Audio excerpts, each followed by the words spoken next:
আইসিসির সিকিউরিটি ম্যানেজারের পাঠানো চিঠি নিয়ে তোলপাড় এখন ক্রিকেট অঙ্গনে। টি-20 বিশ্বকাপের জন্য ভারত সফরে কি আসলেই বাংলাদেশের ঝুঁকি দেখেছে আইসিসি?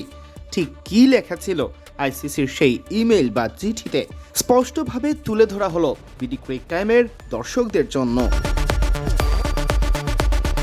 বাংলাদেশ দলকে নিয়ে ঝুঁকির কথা জানিয়ে আইসিসির সিকিউরিটি ম্যানেজার ডেভিড মাস্কার লিখেছেন, 3 জানুয়ারি 2026 তারিখে ইন্ডিয়ান প্রিমিয়ার লিগের দল কলকাতা নাইট রাইডার্স ভারতের ক্রিকেট বোর্ডের নির্দেশে বাংলাদেশি ফাস্ট বোলার মুস্তাফিজুর রহমানকে তার 2026 সালের চুক্তি থেকে ছেড়ে দেয়। পরবর্তীতে বাংলাদেশ ক্রিকেট বোর্ড জানিয়েছে যে অনির্দিষ্ট নিরাপত্তা উদ্বেগের কারণে তারা চায় আইসিসি টি-20 বিশ্বকাপের ম্যাচ ভারত থেকে শ্রীলঙ্কায় স্থানান্তর করা হোক। বাংলাদেশ সরকার এখন ঘোষণা করেছে জনস্বার্থে আইপিএল তাদের দেশে সম্প্রচার করা হবে না, কারণ মুস্তাফিজের বিষয়ে তাদের সিদ্ধান্ত বাংলাদেশের জনগণের মধ্যে হতাশা তৈরি করেছে।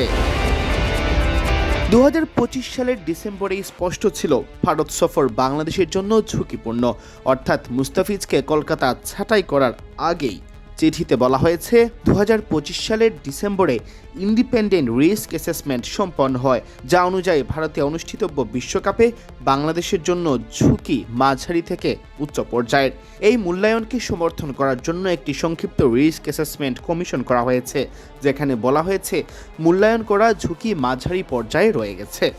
বাংলাদেশ দলের জন্য কোনো নির্দিষ্ট হুমকি চিহ্নিত করা যায়নি, তবে সতর্কতা হিসেবে এই যে ধর্মীয় উগ্রবাদ গতিশীল থাকলে মুস্তাফিজুর রহমানের উপস্থিতি সমস্যা তৈরি করতে পারে।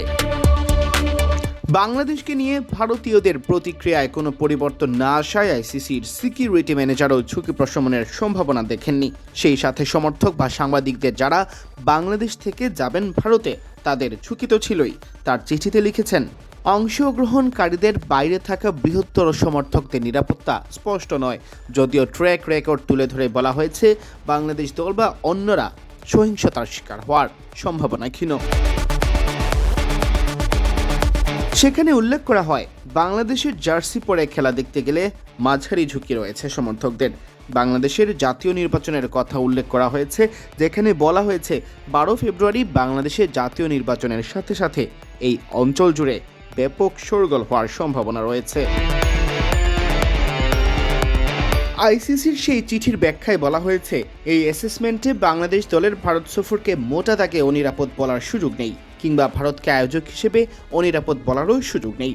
তাই ম্যাচ বাতিল করার মতো পরিস্থিতিও তৈরি হয়নি, তবে সমর্থকদের সতর্ক থাকার পাশাপাশি নিরাপত্তা জোরদারের ওপর আলোকপাত করা হয়েছে।